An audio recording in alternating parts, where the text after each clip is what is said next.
We'll join the A's on Saturday, August 9th, when 20,000 fans will receive a Tony LaRussa Hall of Fame bobblehead. The former Oakland manager who guided the A's to the '89 World Series championship will be inducted to the National Baseball Hall of Fame this summer. He will throw out the ceremony at first pitch before the A's take on the Twins. To purchase tickets, visit athletics.com/tickets or call 877-493-BALL. So when we show a bobblehead, we like to have the guy actually in the booth so we could find out if he likes the bobblehead or not. He's liked it already. I don't know. What do you think? Good bobblehead? It's not bad. What can I say? I mean, it's I appreciate it. That's what. Well, you have your arms right folded. here, that was you, right? I'm folded. That's pretty. And I'm not giving that ugly stare like Stu, you know. So it looks. Well, but the thing is, Tony, and congratulations first of all, inducted into Cooperstown, very deserving. Thank you. And but I've never ever seen a manager when you managed the A's or in St. Louis, you had that stone look face, I mean, the whole game. Now you never smiled. Maybe when you won the World Series, but was this just part of your makeup as far as managing? Why didn't you ever just show some emotion? Well, see, you had to be in the dugout because there's a lot of emotion.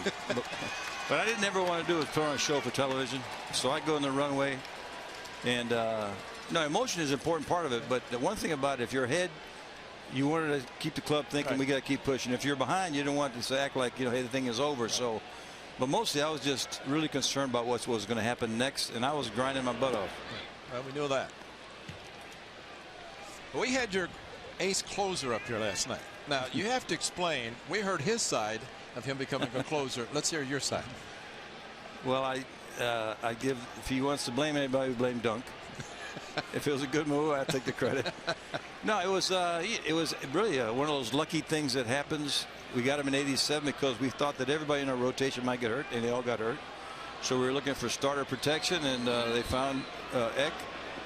He comes over. He's dedicated to working out, and while we were waiting for somebody to get hurt, we used him out of the bullpen. In fact, we used him twice in that first series in Minnesota. We got swept. And he walked out there just boom, boom, boom, see you later. And Duncan, I said, wow. And then Jay Howell had some soreness. So it really was just keeping an open mind and saying this guy has got it. And then we had to convince him that, oh. Nick Markakis is 4 for 4. Wow. We had to convince him that in the old days, the relievers were guys who weren't good enough to start. But the era had already changed where now you put together the bullpen like you did the starters. That's a good resume, folks. 33 seasons. Pierce. White Sox, Athletics, Cardinals. And we always tell the story, Tony. Jerry Reinsdorf said, that was a bad move by me. I have no problem admitting it. And he still says it to this day. When we see him in Chicago, we won't see him till August, but he would admit it again because he does it every year. Well, it's unfair because the only thing, he was the owner, the general manager was Ken Harrelson. And really and truly, I shouldn't have, you know, when Ken got the club, he had a lot of new ideas. And probably should have brought his own guy in. So Ken's the guy that fired me, but since Jerry was the owner, I know our family didn't forgive Jerry for a long time. Well, the A's were very happy because you ended up here for a long time, and you know who else was happy? Me. Because you walk in here, you got 3 rookies of the year. You got these guys that could have been rookie of the year, like Steiny and Gags, and then you had these veterans that they brought in. Sandy just had. I think I'll just point Sandy wasn't here today. He did such a great job putting his team together. Uh-oh. There's a shot into the corner, and that's a fair ball. Markakis digging for third, and Cespedes quickly gets it back in and actually makes it somewhat of a play at third. But Pierce again, he's got a couple of doubles, and it's second and third. Carbon copy of the 4th inning. 5-3 put out and then single double. Yeah. Off-speed pitch, and Bob Melvin coming out. Can I give you 2 cents? Sure.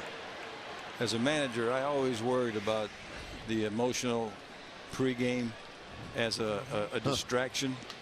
Like if it was father, son, daughter day, or if you had something I've heard going other on. managers say that. Yeah, because the softball games before the game. You have to hold your thought because you go to commercial break. Right. You know, that's part of being in TV. You know that, right. don't you?